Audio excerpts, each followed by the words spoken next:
सभी विद्यार्थियों का हार्दिक स्वागत।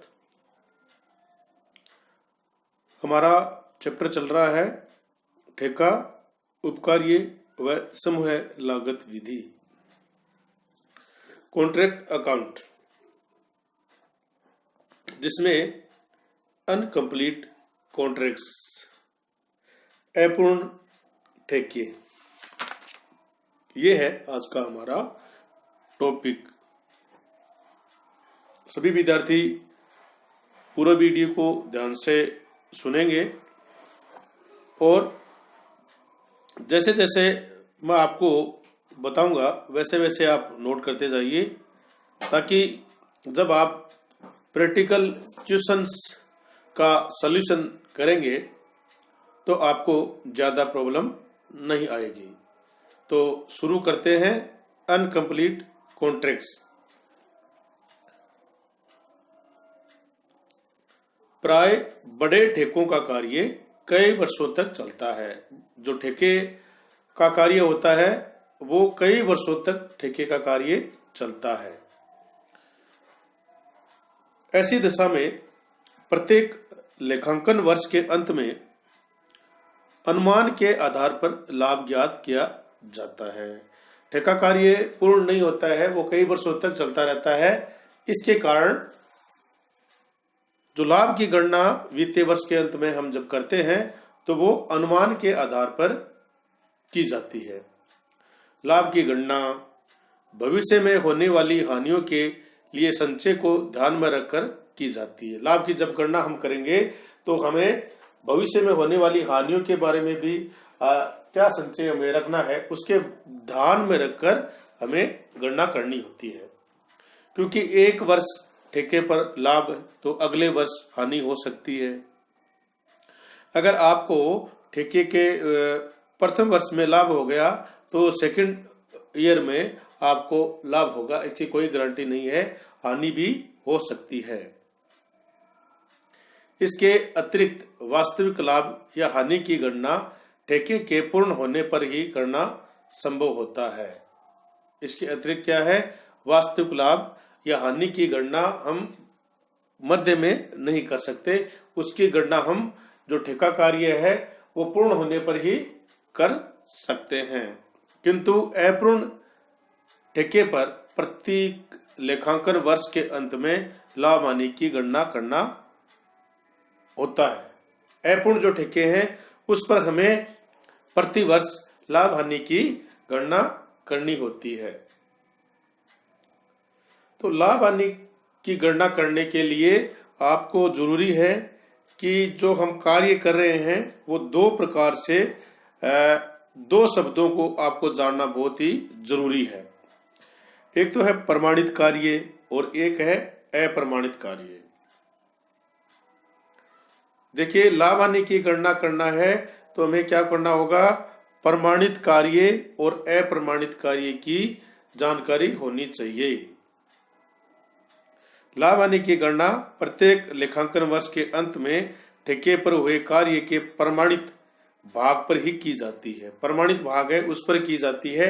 अप्रमाणित भाग पर कार्य जो अप्रमाणित भाग है कार्य का उस पर गणना नहीं की जाती। उसका मूल्यांकन वास्तविक लागत पर किया जाता है। देखिए, अप्रमाणित कार्य, अब हम क्या करते हैं? प्रमाणित कार्य के लिए तो हमें इंजीनियर द्वारा सर्टिफिकेट लिया जाता है, परंतु अपूर्ण कार्य जिसे वर्क अनसर्टिफाइड, अप्रमाणित, जिसको प्रमाणित नहीं किया गया है, कार्य कंप्लीट हो गया लेकिन प्रमाणित नहीं किया गया है, वह कार्य जो लेखांकन वर्ष के अंत तक ठेकेदार द्वारा पूर्ण तो कर दिया, मतलब कार्य कंप्लीट हो गया है, परंतु ठेकादाता के जो शिल्पकार है, इंजीनियर्स हैं, उनके द्वारा उस समय तक कार्य का प्रमाणीकरण नहीं हो पाता, उसे हम अप्रमाणित कार्य कहते हैं। अप्रमाणित कार्य की लागत को ठेके खाते के क्रेडिट पक्ष में दर्शाया जाता है। ठेके की अप्रमाणित कार्य की जो लागत है उसका जो ठेका खाता होता है, जिसे कॉन्ट्रैक्ट अकाउंट हम कहते हैं, उसके क्रेडिट पक्ष सीआर पक्ष में इसकी दिखाया जाता है। तो एंट्री क्या होगी? Work in progress account DR to contract, अप्रमाणित कार्य की लागत से। प्रमाणित कार्य की लागत ठेके पर हुए समस्त प्रत्यक्ष अप्रत्यक्ष व्ययों के योग में से ठेका खाते में क्रेडिट पक्ष की मदें घटाने पर ठेके की कुल लागत ज्ञात हो जाती है। इससे अप्रमाणित कार्य की लागत घटाने पर प्रमाणित कार्य की लागत प्राप्त होती है। देखिए कि ठेके कार्य पर समस्त प्रत्यक्ष और अप्रत्यक्ष खर्चे जो होते हैं उनका योग कर लेते हैं और योग में से ठेका खाते में क्रेडिट पक्ष की जो मदें हैं वो घटाने पर ठेके की कुल लागत ज्ञात हो जाती है और इसमें से अप्रमाणित कार्य की लागत घटाने पर प्रमाणित कार्य की लागत प्राप्त होती है। अप्रमाणित कार्य की लागत का उल्लेख प्रश्न में होता है। अप्रमाणित कितना कार्य है, इसका जवाब आपको क्वेश्चन में जरूर मिलेगा। अब हमें लाभ अथवा हानि ज्ञात करना है। तो प्रॉफिट का मीनिंग क्या होगा? Value of work certified minus cost of work certified. और लॉस होगा तो वो क्या होगा? Cost of work certified minus value of work certified. ठीक है, एक बार वापस रिपीट कर देते हैं। प्रॉफिट का मीनिंग क्या होगा? Value of work certified minus cost of work certified. और लॉस होगा तो cost of work certified minus value of work certified. इस प्रकार से लाभ हानि ज्ञात करना असुविधाजनक है, इसलिए पूर्व में बताए गए अनुसार ही ठेका खाता बनाकर लाभ हानि ज्ञात की जाती है। इस प्रकार से हम ज्ञात करेंगे तो ये असुविधाजनक है, इसमें ज्यादा हम इजी नहीं रहता है, इसलिए हम क्या करेंगे?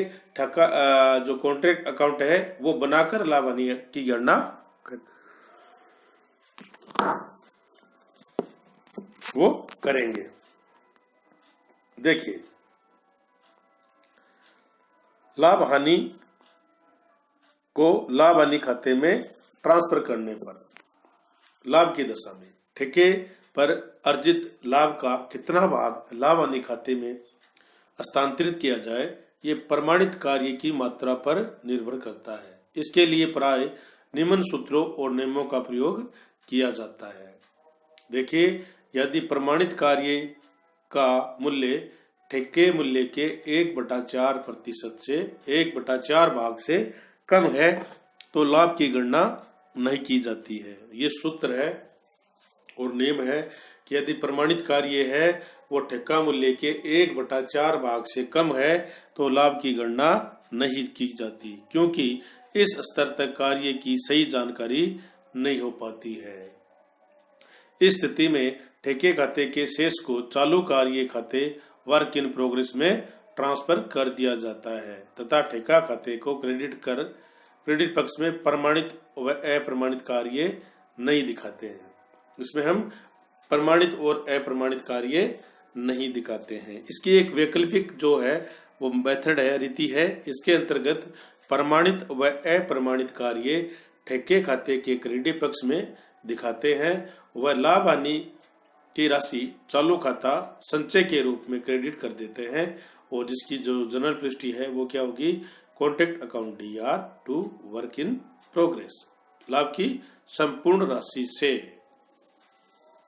एक महत्वपूर्ण टिप्पणी है कि कुछ विद्वान प्रमाणित कार्य ठेका कार्य के 1/3 भाग से कम होने पर लाभ की गणना उचित नहीं समझते, किंतु जो हमारे प्रैक्टिकल क्वेश्चंस आएंगे उसमें 1/4 भाग से कम के आधार पर ही प्रमाणित कार्य है वो 1/4 भाग से कम होने पर लाभ हानि की गणना नहीं किया जाएगा। यदि प्रमाणित कार्य का मूल्य ठेका मूल्य के 1/4 भाग के बराबर या इससे ज्यादा है, परंतु ध्यान से रखना है, ध्यान से सुनना, 1/2 भाग से कम हो तो प्राप्त लाभ का 1/3 भाग लाभ हानि खाते तथा शेष लाभ को चालू खाते में संचय के रूप में ले जाना चाहिए, जिससे कि भावी संदिग्ध हानियों को पूर्ति की जा सके। यदि प्रमाणित कार्य ठेका मूल्य का 1/4 भाग के बराबर या इससे ज्यादा परंतु 1/2 भाग से कम है तो लाभ हानि का 1/3 भाग लाभ हानि खाते में तथा शेष भाग चालू कार्य जिसे हम वर्क इन प्रोग्रेस अकाउंट में संचय के रूप में ले जाना चाहिए, ताकि भविष्य में भावी संदिग्ध हानियों की पूर्ति किया जा सके। लाभ हानि खाते में हस्तांतरित की जाने वाली राशि की गणना एक सूत्र के माध्यम से करते हैं। सूत्र क्या होगा हमारा? Profit transferred to profit and loss account बराबर नोशनल प्रॉफिट इंटू 1/3 भाग इंटू कैश रिसीव्ड बटा work certified. Profit transfer to work in progress notional profit minus profit transfer to profit and loss account. Notional profit का meaning क्या है? ठेके खाते के credit शेष से है। CR balance of contract account. CR balance of contract account आपको पता होना चाहिए कि नोशनल प्रॉफिट किसे कहते हैं, कि ठेके खाते के क्रेडिट शेष से मीनिंग है नोशनल प्रॉफिट का। एंट्री एक बार वापस बोल देता हूं। Profit transfer to profit and loss account बराबर नोशनल प्रॉफिट इनटू कितना ट्रांसफर करेंगे? 1/3 किसका? Cash received into work certified. Profit transfer to work in progress account बराबर notional profit minus profit transfer to profit and loss account. Okay, अब चलते हैं। कुछ विद्वान इस दशा में 1/3 भाग की बजाय कुल लाभ का 2/3 भाग लाभ हानि खाते में हस्तांतरित करते हैं, जो कि उचित प्रतीत नहीं होता है। जो हमारी जिसे हम पढ़ाई कर रहे हैं वो बुक है में 1/3 भाग को ही लाभ हानि खाते में हस्तांतरित किया गया है। ये बातें आपको ध्यान में रखनी है कि हमारी जो बुक्स है उसका उसमें आपको क्या दिया गया है और विद्वानों के मत क्या क्या है। यदि प्रमाणित कार्य का मूल्य ठेका मूल्य के 1/2 भाग के बराबर और इससे ज्यादा है तो 2/3 भाग लाभ हानि खाते में और शेष लाभ संचय के रूप में चालू खाते में क्रेडिट किया जाना चाहिए, जिससे कि भावी संदिग्ध हानियों की पूर्ति हेतु प्रावधान बनाया जा सके।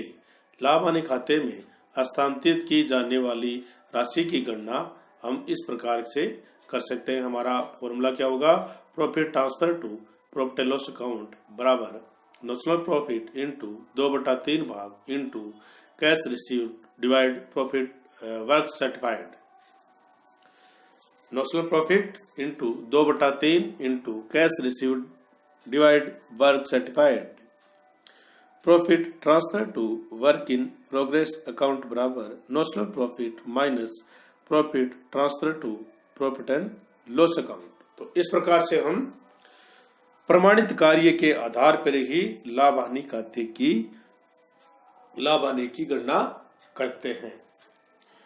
अगर 1/4 भाग से कम है तो कोई लाभ हानि खाता में राशि ट्रांसफर नहीं की जाएगी, पूरी की पूरी राशि वर्क इन प्रोग्रेस में ट्रांसफर कर दी जाएगी। यदि राशि प्रमाणित कार्य की राशि कॉन्ट्रैक्ट अकाउंट के जो मूल्य है उसके 1/4 भाग या 1/4 भाग या 1/2 भाग से कम है तो 1/3 भाग, तो हम 1/3 भाग है वो लाभ हानि खाते में ट्रांसफर करेंगे।